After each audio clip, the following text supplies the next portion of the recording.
जवार की मंगेतर अपने माँ बाप से कहती है कि वह सगाई नहीं बल्कि डायरेक्ट जवार से निकाह करेगी, क्योंकि उसे पारस और जवार पर शक है कि उनके बीच चक्कर चल रहा है। अगर निकाह न हुआ तो वह यह शादी नहीं करेगी। जवार का चाचा जवार के बाप के पास जाता है अपनी बेटी की ख्वाहिश लेकर। जवार का बाप अपने भाई की बात मान जाता है और जवार की शादी की तैयारियां शुरू हो जाती हैं। यह देखकर पारस परेशान हो जाती है। वह जवार से कहती है कि वह यह शादी न करे। जवार पारस से कहता है, पहले तो सिर्फ सगाई थी, लेकिन अचानक पता नहीं क्या हुआ जो उन्होंने मेरी शादी ही करवाने का प्लान बना लिया। पारस कहती है, वक्त आ गया है कि तुम मेरे लिए स्टैंड लो और मैं तुम्हारे लिए। ये सुनकर जवार परेशान हो जाता है। वह कहता है, मैं ऐसा नहीं कर सकता। तो पारस कहती है, ठीक है, मैं खुद ही तुम्हारी शादी रुकवा लूंगी। जवार कहता है, मजाक मत करो। लेकिन पारस जवार को अपनी जिंदगी में शामिल करने का इरादा कर चुकी होती है। अगले ही लम्हे पारस अपने बाप को फोन करती है और अपने दिल की बात बता देती है कि वह जवार को पसंद करती है, लेकिन जवार की शादी हो रही है। आपको कुछ करना होगा, ये शादी नहीं होनी चाहिए। बहजाद अपनी बेटी को समझाने की कोशिश करता है, लेकिन उसकी बेटी जवाब में साफ साफ कह देती है, अगर आप चाहते हैं कि मैं आपकी बात मानूं और मुझे कोई नुकसान ना हो तो आपको मेरी बात माननी होगी। वैसे भी जवार के अलावा कोई मेरी हिफाजत कर ही नहीं सकता। पारस अपने बाप से यह भी कहती है कि आपको जवार की शादी से पहले यहाँ आना होगा। बहजाद अकेला बैठकर इस मसले के बारे में सोचने लगता है और फिर आखिरकार वह भी यही फैसला करता है कि जवार से बेहतर उसकी बेटी के लिए कोई नहीं। अगले ही दिन बहजाद सुक्कुर जवार के घर जाता है और अपने पुराने दोस्त यानी जवार के बाप से मिलता है। जवार का बाप बहजाद को देखकर हैरान होता है और कहता है, आप इधर कैसे आए इस वक्त? बहजाद बताता है कि मेरी बेटी पारस आपके घर ही रह रही है और आपका बेटा भी मेरे पास जॉब करता है। जवार का बाप जवार की तरफ घूर घूर कर देखने लगता है। वह बहजाद से आने का मकसद पूछता है। बहजाद कह देता है, मेरी बेटी आपके बेटे को पसंद करती है और मैं उसकी शादी आपके बेटे से करवाना चाहता हूँ। अगले ही लम्हे जवार का बाप उठ खड़ा होता है और कहता है, आप मेरे घर मेहमान बनकर आए हैं।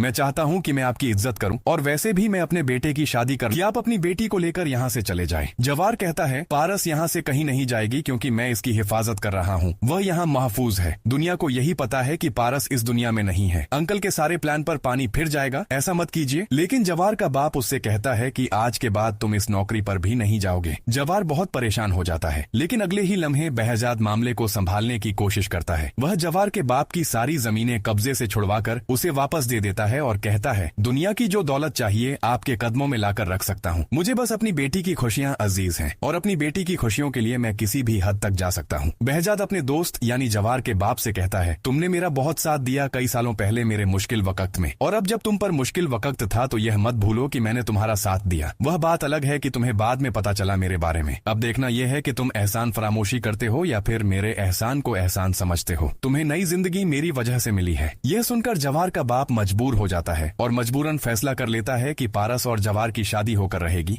लेकिन यह फैसला जवार के चाचा को बिल्कुल भी पसंद नहीं आता और वह उसी वक्त मामले में टांग अड़ाने की कोशिश करता है। अगले ही लम्हे जवार के चाचा की बेटी अपने बाप को मशवरा देती है कि आप बहजाद के दुश्मनों को बताएं कि उसकी बेटी जिंदा है। हमारा मामला खुद ही हल हो जाएगा और पारस से हमारी जान छूट जाएगी। क्या जवार और पारस की शादी हो पाएगी या उसकी पहले वाली मंगेतर सारा मामला खराब कर देगी? मजीद मालूमात के लिए हमारे साथ जुड़े रहें।